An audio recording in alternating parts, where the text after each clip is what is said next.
Well, with the amount of water that we still have in play, it's been out lingering for a while. Of course, we have that little disturbance down, hurricane, tropical depression, whatever it's going to be down there in the lower part of the Gulf. Doesn't look like it's really going to affect us from the weather standpoint of it, other than just our tides being what they are. But again, we've had several weeks of super high water, so I hope you've taken advantage of that amount of water being in here in some of these back lake areas. So typically whenever that takes place up here in sundown, we'll get right up against the shoreline, work it, depending on how many people that we have on any given day, with one or two people, three people, whatever, we'll work that down the shoreline, work the grass line edge right up against that. You've got little scattered shell pads here and there. It's been holding some fish for us. We've been locating some trout, redfish, an occasional black drum up on this back shoreline, and working the mouths of the back lake entrances that come down through there. So if you fish sundown very much, you'll know exactly what I'm talking about. I think it's got 4 entrances that go to some further back lakes, which it's opened up some of those areas too. Like I say, though, if you're going to wade down those little creeks that go back further, they're pretty soft.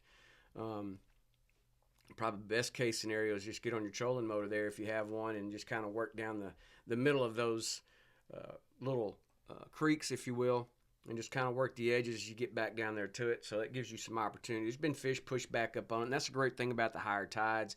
You can start getting into these back lakes like that, and that's those fish have pushed back into those particular areas, and that's where we've been locating some. Now we've found some on the outer edges as well, and it's kind of unique. And sometimes those days we fish back there up on the shoreline edge like that, there's not as many fish that are holding, but they'll get out in the middle a little bit, and we'll find some out there. So don't just be strictly stuck to the shoreline or to the bank, because sometimes that those fish will pull off, and they'll be 30, 40, 50 yards off the shoreline.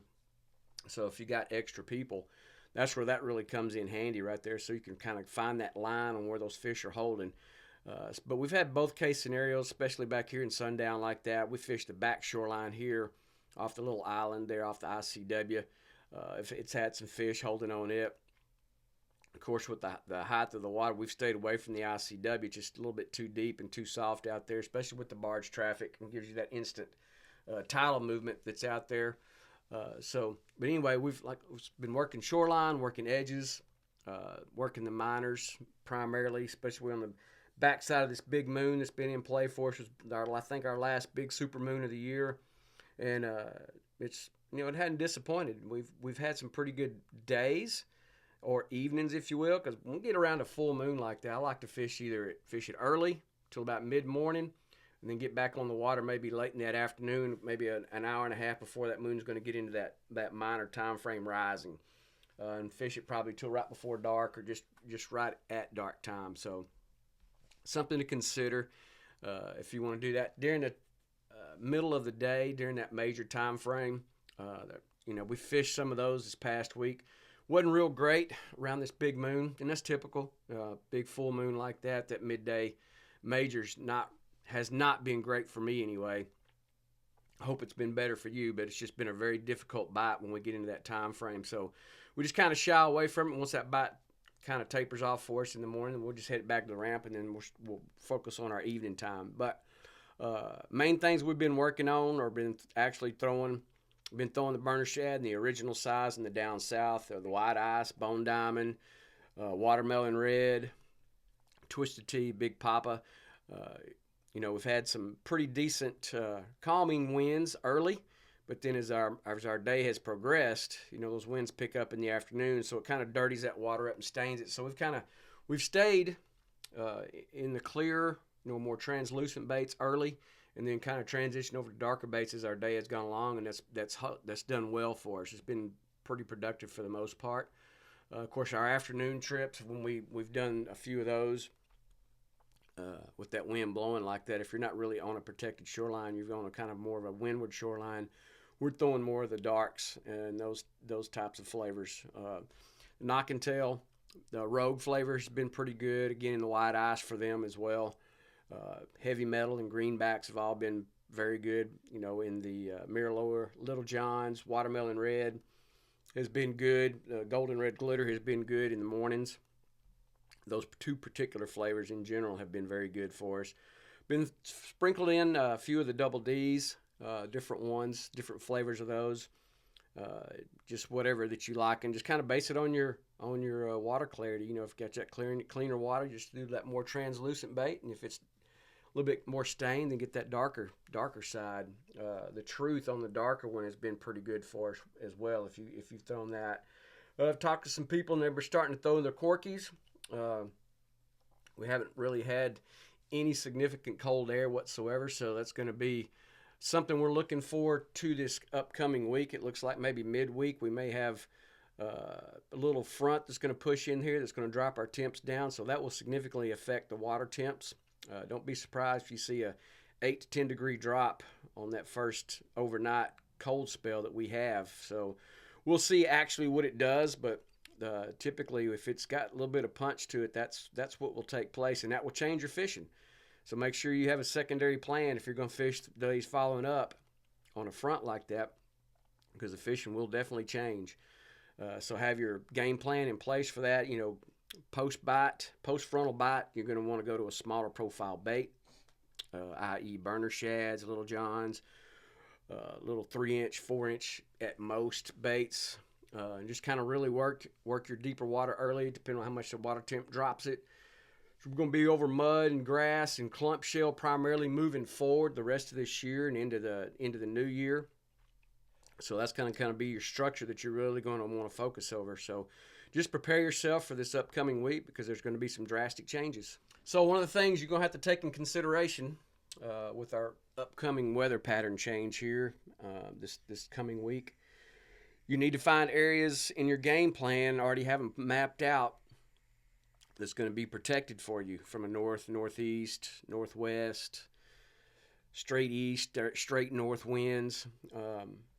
One of the areas that really sets up good is down here in Spalding. I like this area a lot. And again, once this big moon gets out of here and we get that disturbance down the Gulf pushed away from here, we should start to see some of this water receding out of here. And we get back to some normal levels, maybe even some lower levels than what we've seen.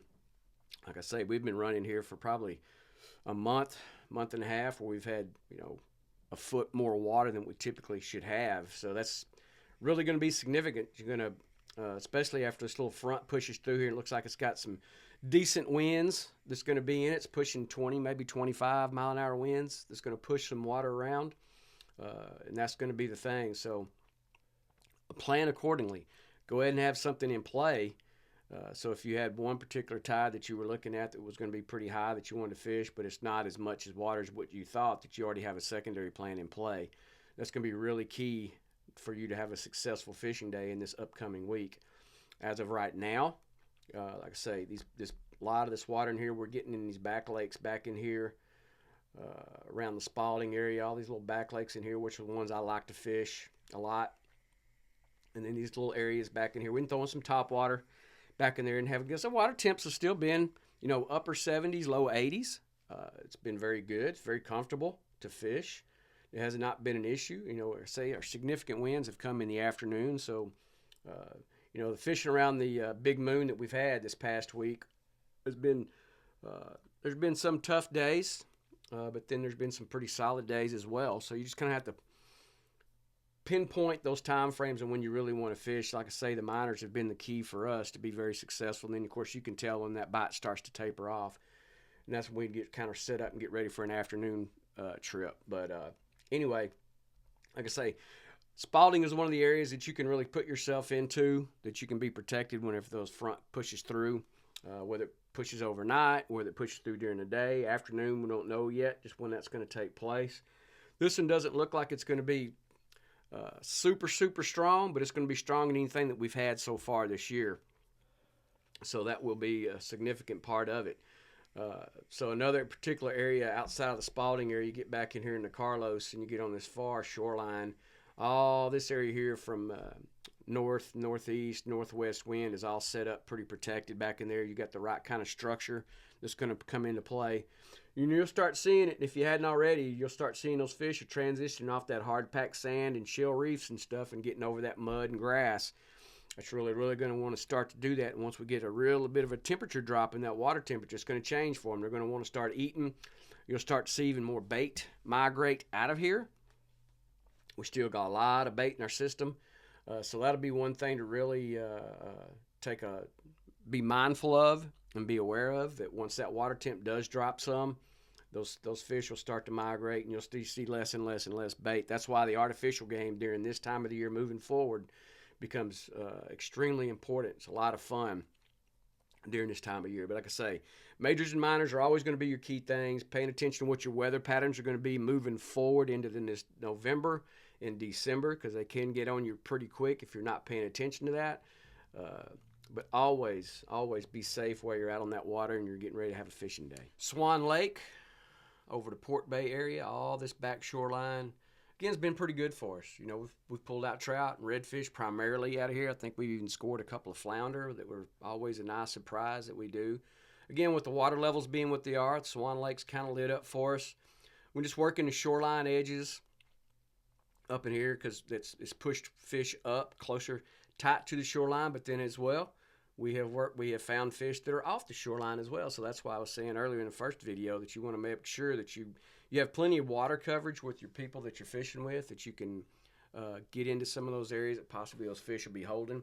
We just worked our way down the shoreline on different times. We did a little leapfrog type of deal. We had a couple of guys. You know, you drop the boat and you have one guy wading down, next person, pick the boat up and push it down to the next area. So it kind of works well if you've got one or two people, maybe even three people at most for that. Then, of course, down here in Port Bay in this area, we get back here on this nice little flat on this west shoreline, all the way back down into here, heading back toward the 188 sand ramp right there. This sets up well for northwest, northeast, straight north wind. Now, the one thing that I would suggest to you in here, you know, if you're able to get to these areas on those types of days when that wind's really cranking, you know, Copano can get to be really rough, and it is not protected whatsoever from a north breeze. So this is one of those trips where you may want to put in that little sand ramp over there off 188 and get to these areas a lot easier. And you'll take just a little bit less of a tail whipping to get to it. Or just kind of plan your day accordingly.